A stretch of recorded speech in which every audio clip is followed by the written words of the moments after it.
What is up, guys? Andrew with No Excuses TV here, and today the video that we have for you is a fly tying video, but it's not one that I've actually tied. Oh, I've tied the fly, but this is not me tying it. So when I first got into fly tying, I bought the Scientific Anglers like beginner fly tying kit, right? And so the thing that they sent, they had all the materials with it. They also sent a DVD of the instructions how to tie the fly. So the problem is I didn't have a DVD player whenever I got this, and so I had a big struggle trying to figure out how to learn the techniques. And so I emailed. They told us that there's plenty of stuff on YouTube to figure out how to tie those the flies that they were in that video. The problem was I couldn't find one that lined up exactly with the materials that they had provided. So it would have required me to buy more materials or use other stuff. Excuse me, and I didn't want to do any of that. So what I did is I went through and broke all of the videos down for their specific flies, and that's what you have here. And so this is specifically for the Scientific Anglers beginner fly tying kit. It's the video that goes with it in case you don't have a DVD player. Here you go. Again, I'm not going to monetize any of this because it's not my material, but I'm wanted a place online that I could reference this and a resource instead of having to rely on having a DVD player, which as we continue to move forward is going to be less and less common. And so if you need one, here you go. So anyway, hope you liked the video. They did a great job tying this fly. Make sure you like this video. If you want other content that's not specifically fly tying, but just fly fishing, outdoor, hiking, camping, rock climbing related, make sure you hit that subscribe button and ring the click the notification bell so you never miss the next video.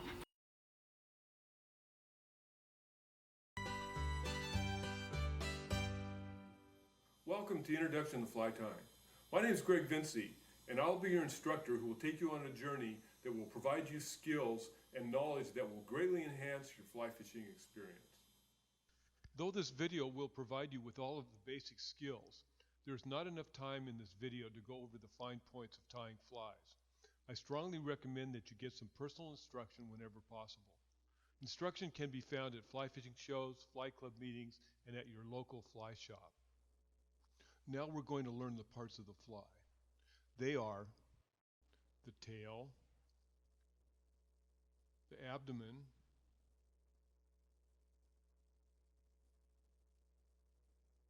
the thorax, and the legs.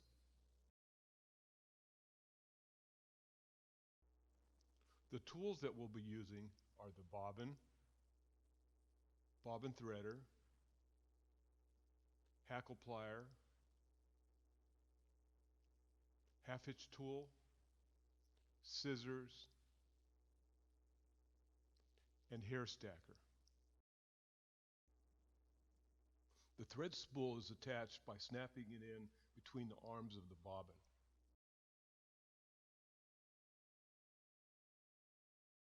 We then take the bobbin threader and insert it into the tip of the bobbin so that it protrudes from the base. Then we take the end of the thread and insert it into the protruding wire loop of the bobbin threader.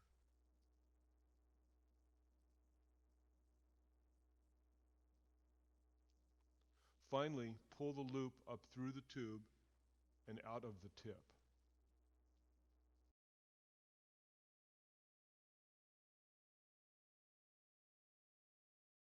In order to even the hairs of the clump of elk hair we use for hair wing flies, such as the elk hair caddis we will tie later in the video, we use a device called the hair stacker. We begin by cutting a clump of elk hair or deer hair that we are using to tie our hair wing fly.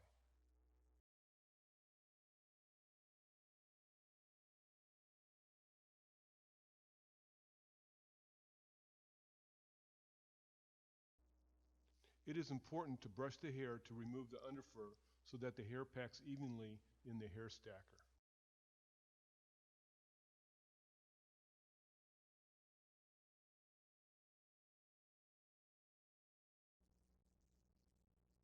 Now place the tips of the hair into the flared top of the hair stacker and push down.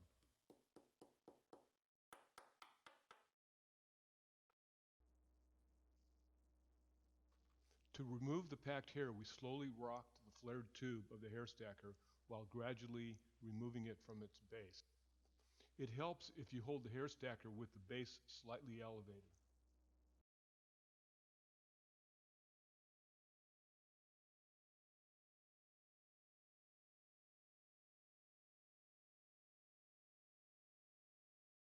The hackle plier are used to facilitate handling of delicate materials such as hackle when being wound onto the fly.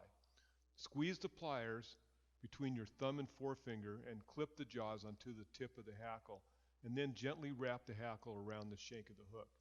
Be careful not to put pressure on the hackle as it will easily break. The worm represents the larval stage of the caddisfly. Caddisfly larvae crawl around the stream bottom and when mature enough morph into the pupa stage and ascend to the surface where they escape their exoskeleton and fly away. These are relatively big bugs and the trout love them. The materials that you'll need to tie the rockworm are olive dubbing, fine copper wire, about size 14 or 16 straight shanked hook, peacock herl, olive thread, and of course a bobbin, scissors, and half hitch tool.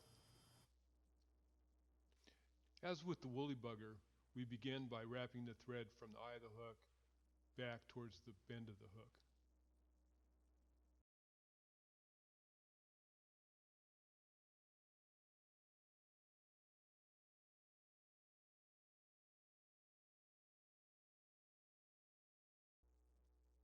Here we're going to tie in the copper wire. Instead of placing the wire parallel to the hook before fastening with thread, try laying it over the hook shank at the bend at a 45-degree angle and then wrapping the thread. Make several tight wraps to secure the wire.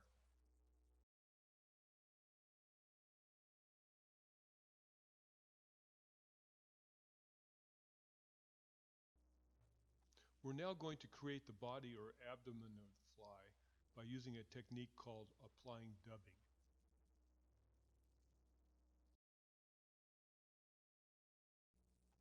Take a sparse portion of the dubbing between your thumb and forefinger and begin twisting on the thread.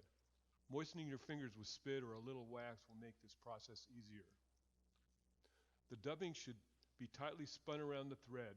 Now take the spun thread and begin wrapping forward in close wraps towards the eye of the hook, stopping at about 1/4 of an inch behind the eye. You are going to want to wrap back and forth so that a taper is created and so that the abdomen gets gradually thicker towards the eye of the hook.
Now wrap the copper wire forward in widely spaced even wraps to create the illusion of body segments. And stop when you reach the thread. Make a couple of wraps of thread to secure the wire and then trim the loose end.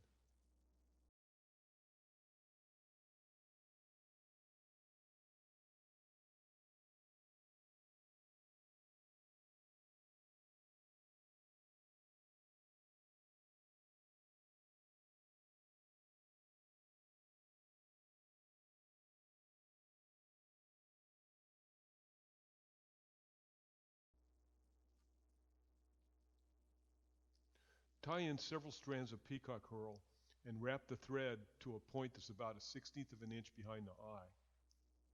Now wrap the herl to the thread and secure with a couple of thread wraps.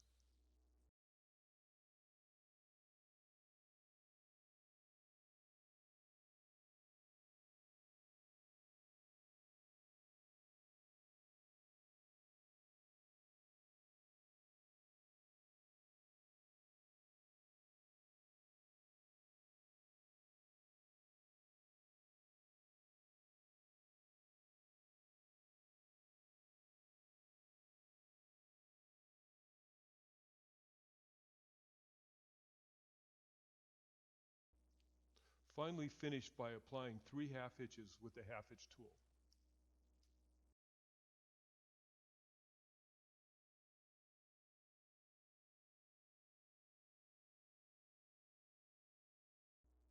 Trim off any errant hairs and apply a small amount of head cement to the wraps.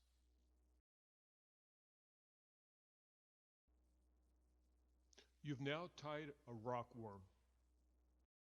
There you have it. You now have all the skills necessary to embark on a lifetime of tying flies.